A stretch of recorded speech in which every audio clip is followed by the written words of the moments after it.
ప్రభుత్వం ఆర్టీసీ ఉద్యోగులకు 21% పీఆర్సీ ప్రకటించిన సందర్భంగా CM Revanth Reddy, deputy CM Bhatti Vikramarka, మంత్రి పొన్నం ప్రభాకర్కు కృతజ్ఞతగా తూంకుంట మున్సిపాలిటీ పరిధిలోని హకింపేట్ డిపో ఎదురుగా వారి చిత్రపటాలకు పాలాభిషేకం చేశారు. మేడ్చల్ నియోజకవర్గ ఇన్ఛార్జ్ అలాగే తెలంగాణ పీసీసీ ఉపాధ్యక్షులు తోటకూర వజ్రేష్ యాదవ్ తదితరులు. ఇక తెలంగాణ రాష్ట్ర సాధన ఉద్యమంలో ఆర్టీసీ ఉద్యోగులు కీలక పాత్ర పోషించారని వజ్రేష్ యాదవ్ తెలిపారు. బీఆర్ఎస్ ప్రభుత్వం ఆర్టీసీ కార్మికుల హక్కుల సాధన కోసం ఎన్నిసార్లు సమ్మె చేసినా పట్టించుకున్న పాపాన పోలేదని మండిపడ్డారు. ఆర్టీసీ కార్మికులు గత 10 సంవత్సరాలుగా నలిగిపోతూ కేసీఆర్ పెట్టినటువంటి బాధలు మామూలు బాధలు కాదు. మొత్తం ఆర్టీసీనే ప్రైవేట్ పరం చేయాలనేటువంటి కుతంత్రాలతో ఆర్టీసీ కార్మికులు ఎన్ని నెలలు ఉద్యమాలు చేసినా, వాళ్ళ కుటుంబాలతో సహా వచ్చి ఉద్యమాలు చేసినా కూడా పట్టించుకోలే.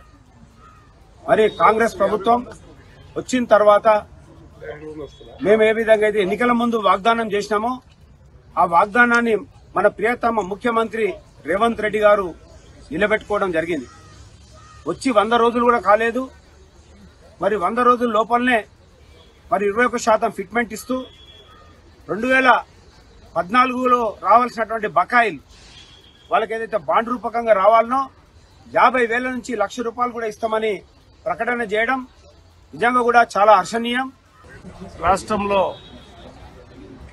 100 రోజులు ప్రభుత్వం రాకముందే మనం చూస్తా ఉన్నాం. ఆర్టీసీ కార్మికులకు 21% ఫిట్నెస్ ఇవ్వడానికి గవర్నమెంట్ ముఖ్యమంత్రి రేవంత్ రెడ్డి గారు, భట్టి విక్రమార్క గారు, అదేవిధంగా పొన్నం ప్రభాకర్ గారు ముగ్గురు కూర్చొని ఈ మంత్రులకు అందరూ కూడా కలిసి కార్మికులను ఆదుకోవాలనే ఉద్దేశంతో 21% వాళ్లకు ఫిట్నెస్ ఇవ్వడం జరిగింది. దానితో పాటు గత ప్రభుత్వం ఏదైతే వాళ్లకు 10 సంవత్సరాలు ఆర్టీసీని ఇబ్బంది పెట్టినట్టు ఎవరిని ఇబ్బంది పెట్టలే. ఆర్టీసీ బస్సులలో తెలంగాణ రావడానికి వాళ్ళు నిరంతరం కృషి చేసి తెలంగాణ తీసుకొస్తే వాళ్ళందరినీ మనం ఇబ్బంది పెట్టినటువంటి ప్రభుత్వం టీఆర్ఎస్ ప్రభుత్వం.